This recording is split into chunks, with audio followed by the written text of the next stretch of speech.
Ladies and gentlemen, welcome to Bleav in San Diego Baseball. I'm your host, the voice of Petco Park. My name is Alex Miniak. Back with me again is my co-host to my left, right? Where are you, Heath? You're around here somewhere.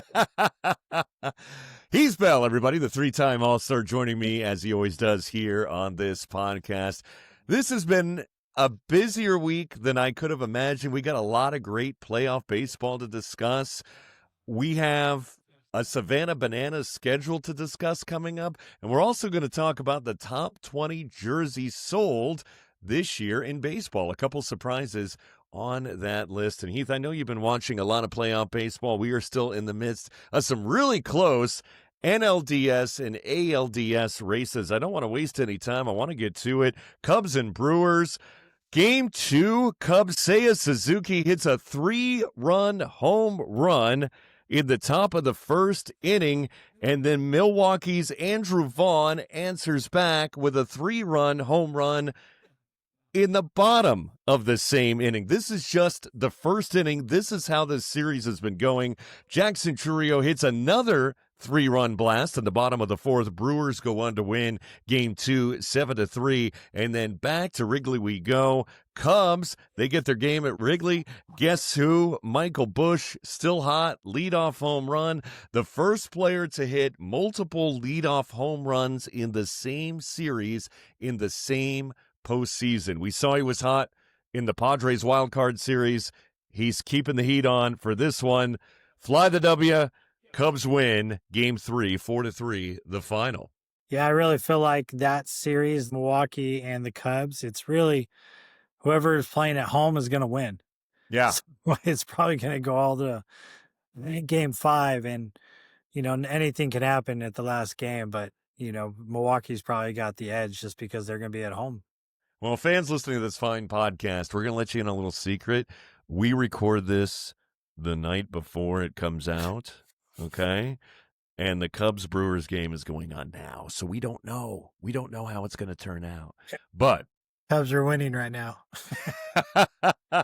NLDS on the other side of the coin, we've got those pesky Phillies and those Dodgers. Game 3, Kyle Schwarber, not one, but 2 home runs for Philadelphia. That's what he does, especially in the postseason. One of those bombs going 455 feet to right field at Chavez Ravine. Phillies take Game 3, 8-2. Game 4. It was more like 500 feet.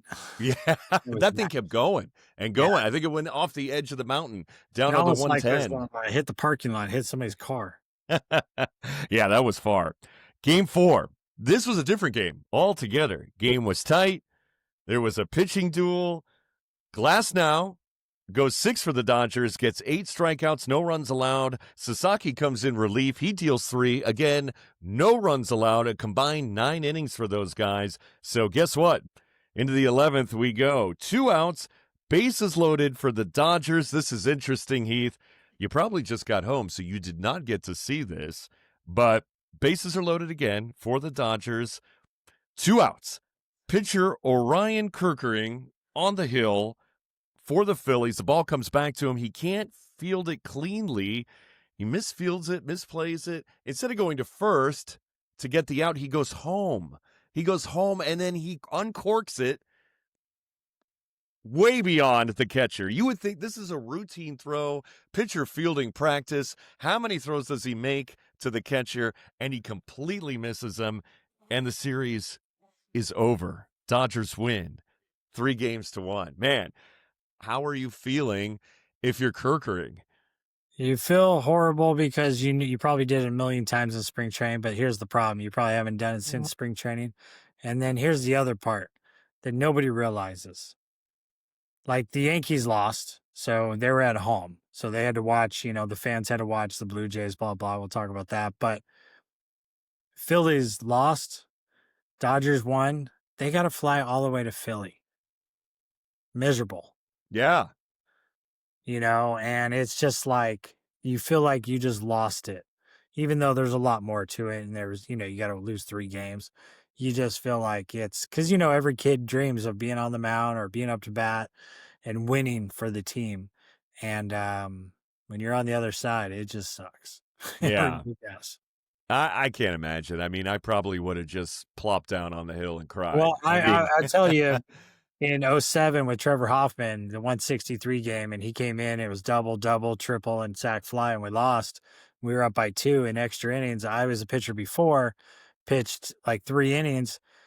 I was so convinced we scored 2 runs, we're gonna win. Trevor's coming in, he was an all-star that year, and he just that sack fly was his only out, and it was like it was so hard to fly home from Colorado, and I could only imagine what he felt. yeah. It was just like, What he felt, and considering at that point in his career how accomplished he was and still felt bad, you think about a kid like Kirkering who's just starting his yeah. career. I mean, his career, if he keeps it all off season and comes into spring and he's still thinking about it, he might not have a career just That's because yeah, he that's can't gonna get over that. yeah, that's gonna be a tough one to recover from. But hopefully he's got the support of his teammates and Oh, he will. And, Philly's organization is first class and they'll help him through it. But, you have to do things mentally. That's why they say, what's the difference between AAA and the big leagues? I'm like, it's all mental. It really is. yeah, It really feelings, is. Yeah. the Got to deal with emotions. moments like this. Flip side of the coin, let's go to the ALDS. Blue Jays, Yankees. Toronto takes the series. That's why I'm wearing my hat again today. 3-1. Game 3, the Yankees went home, and you said Yankee Stadium was going to provide some good home cooking, and it did. Vladimir Guerrero, he puts Toronto up 2-0 in the top of the first, and the Blue Jays build a 6-1 lead. Bottom of the fourth, Judge ties it, 3-run home run. He has Yankee Stadium rising. Yankees win 9-6. There's a little hope in the Bronx. And then game 4, top of the 7th, Jazz Chisholm. We're talking about little mistakes becoming big problems in the postseason. Jazz Chisholm kicks an apparent double play ball off his foot into center field. Toronto goes up 4-1, wins 5-2. It looks like the win was just taken out of the Yankees' sails by that point. Oh yeah, and little things. I mean, they lost the World Series last year because they couldn't play defense, Mm-hmm. against the Dodgers. So it's almost like when you get to the playoffs, it finds the weakest link. It always does. So, and the Padres, unfortunately, our weakest link was playing on the road. Yeah. Yeah. Anyway. Mariners Tigers, again, another great series, tied 2-2. Game 3, Mariners were up 6-1 in the top of the 9th. And then Cal Raleigh, this is super interesting. If you have not seen this on social media, we need to put this on our website, BleavInSD.com. Cal Raleigh hits a home run to a fan in left field, and he's wearing a shirt that says, "Dump here, 61." Okay, he didn't catch the ball cleanly, but he still got the ball. It bounced into the bullpen and up into his hands, so he did get number 61. He then takes the shirt off, and he has an identical shirt that says "Dump here, 62." How cool is that? He actually said, he was interviewed post-game, he actually said he made these shirts for Cal's run back in Seattle, ends up getting a ticket to Detroit, flies out, and hey, I'm going to wear it, see if one comes my way, and it did. He gets to meet Cal post-game. Cal gives him an autograph bat. Just a really cool story. Again, that's one of those just incredible fan moments that baseball delivers every now and then. Mariners won 8-4, by the way. Dreams come true. You just got to put it out in the universe, and you got to make it real. And you got to talk about it, write it on a piece of paper, and it will happen. It will happen. Baseball karma. Game 4. Game was tied 3-3 in the bottom of the 6th, and Riley Green hits a bomb of his own 454-foot bomb to right, and Detroit doesn't look back. So yeah, the ball was hit pretty good. Yeah, 9-3 the win there for the Tigers. Game 5 at 5 p.m. Friday, or today, if you're listening to the podcast. So a lot of these series have come down to the wire. Even the Dodgers series comes down to one play. Mariners Tigers going to a 5th game. This is great October baseball, Heath. It I'm just loving every goes to minute of show it. you that the baseball gods got it right, as in the bright people were in the playoffs that needed to be. Yeah, absolutely.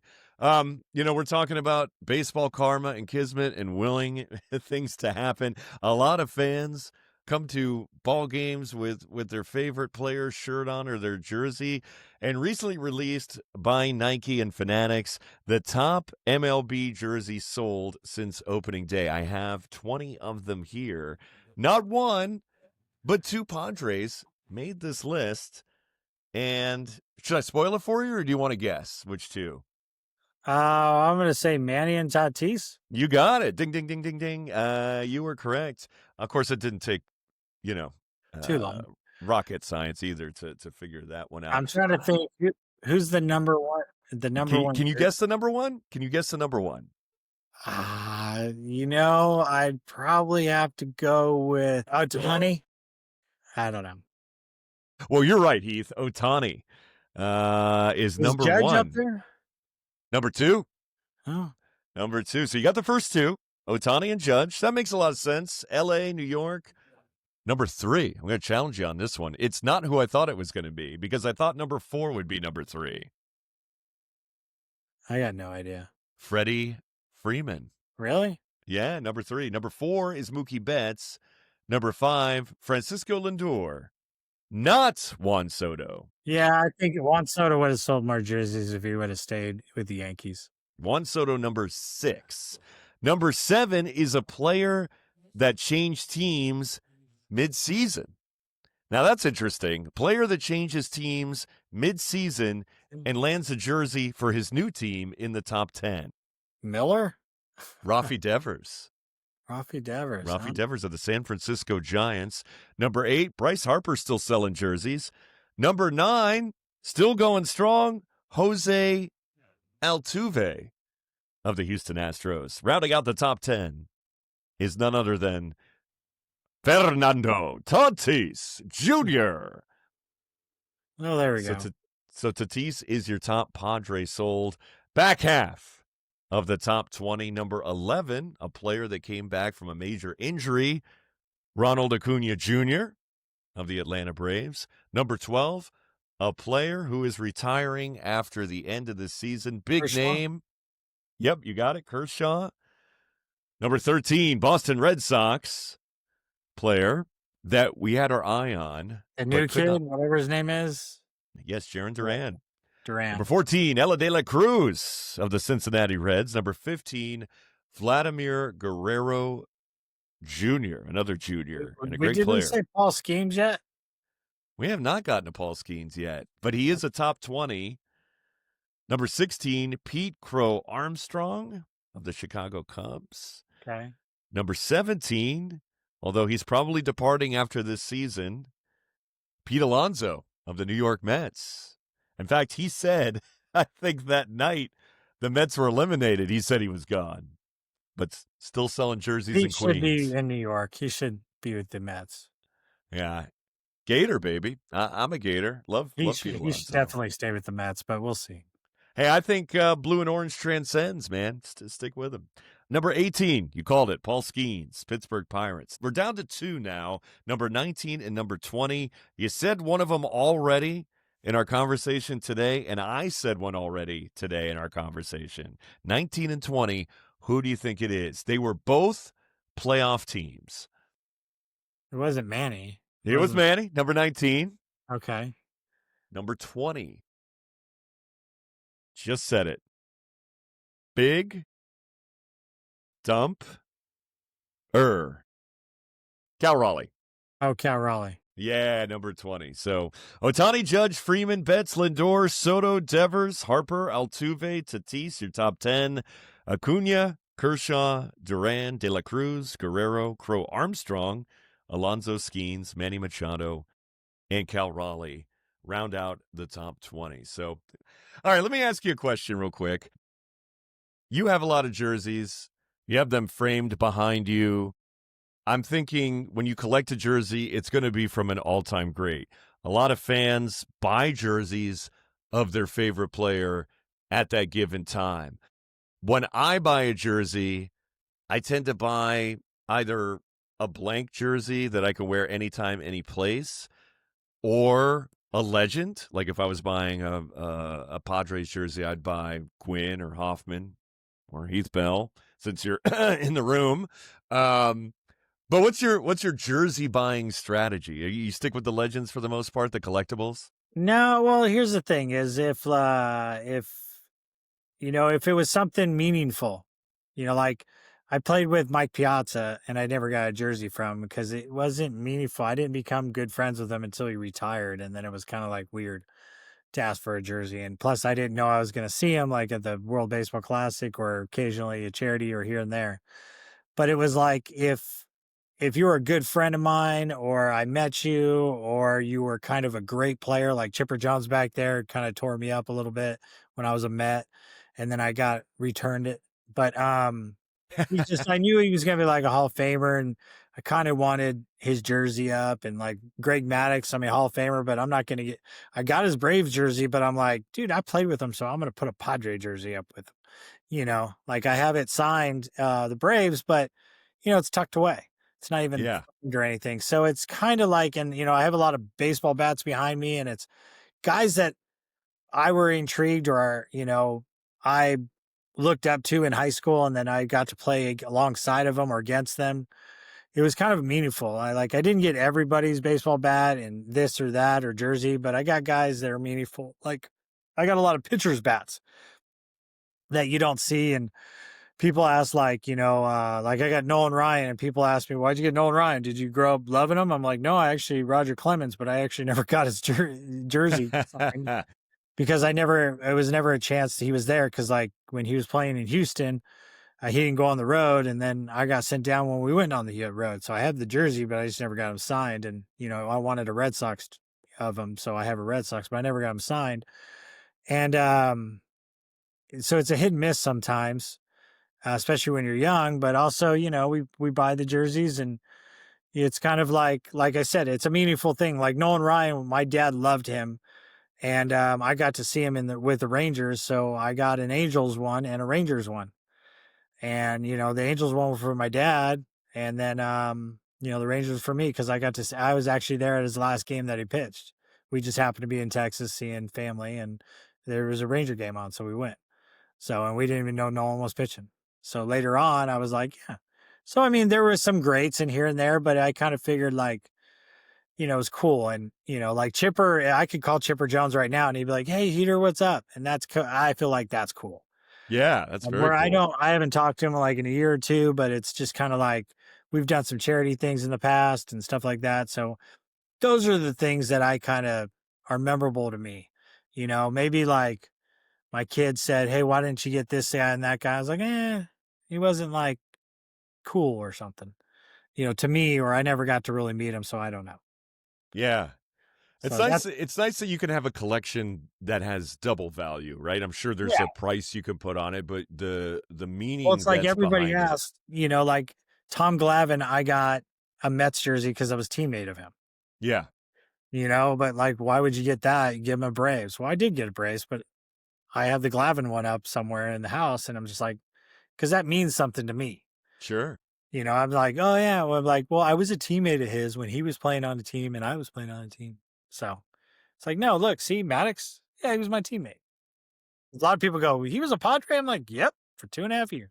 Yeah, and Mike Piazza was a Padre too. He Yeah. was one of my favorite Mets players of all time. It's just, it's just one of those things. And then I forgot to get some guys' jerseys because I became friends. Like Adrian Gonzalez, a good friend of mine, forgot to get a bat signed by him. Duh.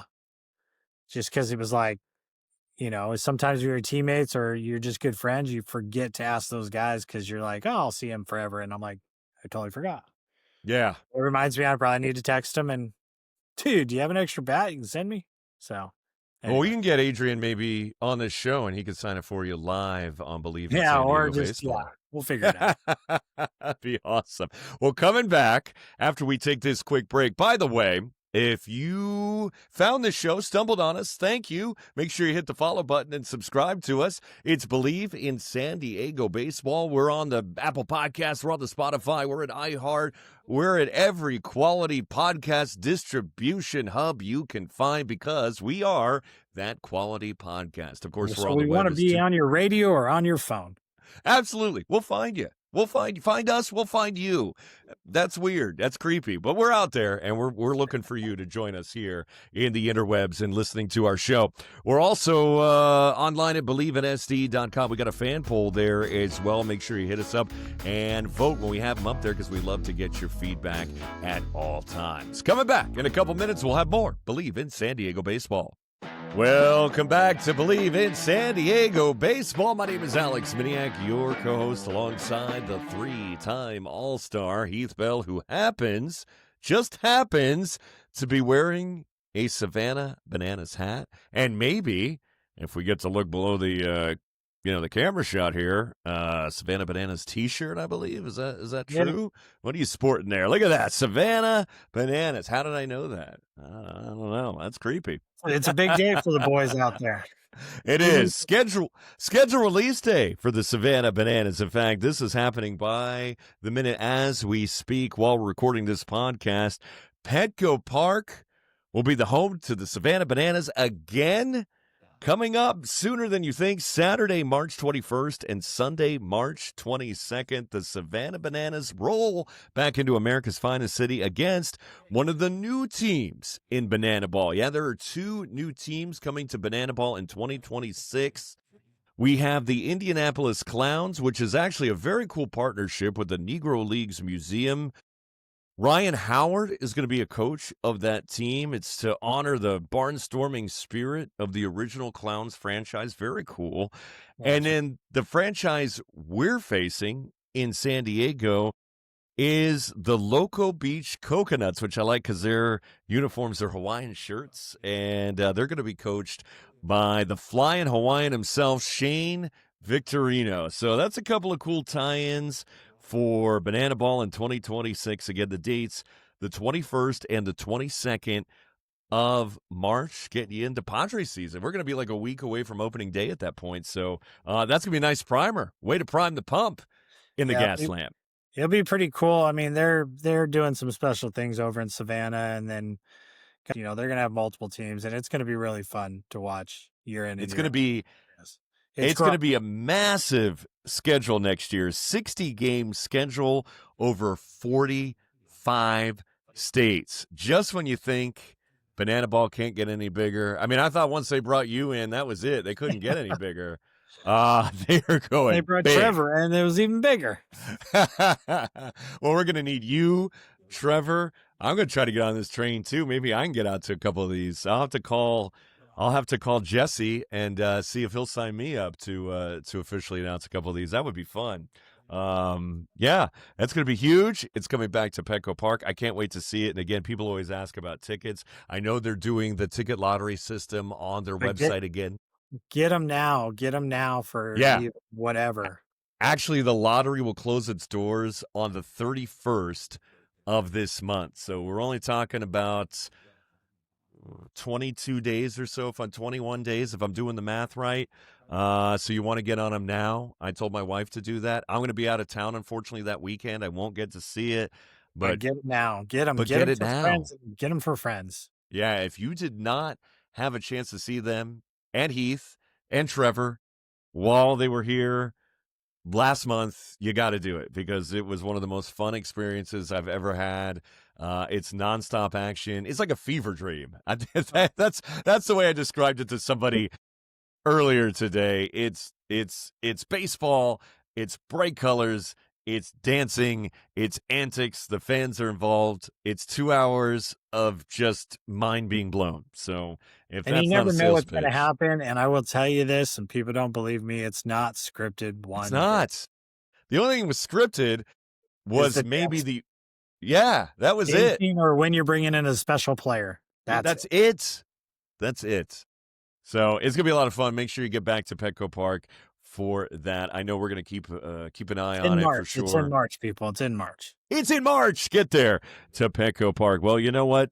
We got something coming sooner than that, and that's next week, and that's another episode of Bleav in San Diego Baseball. Heath, I think we're going to wrap it up for tonight. Division series are going to wrap themselves up, and then we're going to talk next week about the NLCS and the ALCS, which should be pretty interesting. And according to my hat here, the Blue Jays are going to be back in it. I'm cheering. I know you wanted the Mariners. I'm pulling for them, and I can't wait to see your Mariners hat next week when we record these shows. So let's bring it. We'll see it. I have confidence. I have faith. Heath, we'll catch you next week for the 3-time All-Star himself, Heath Bell. My name is Alex Miniak, and we will catch you next week on Bleav in San Diego Baseball. See ya.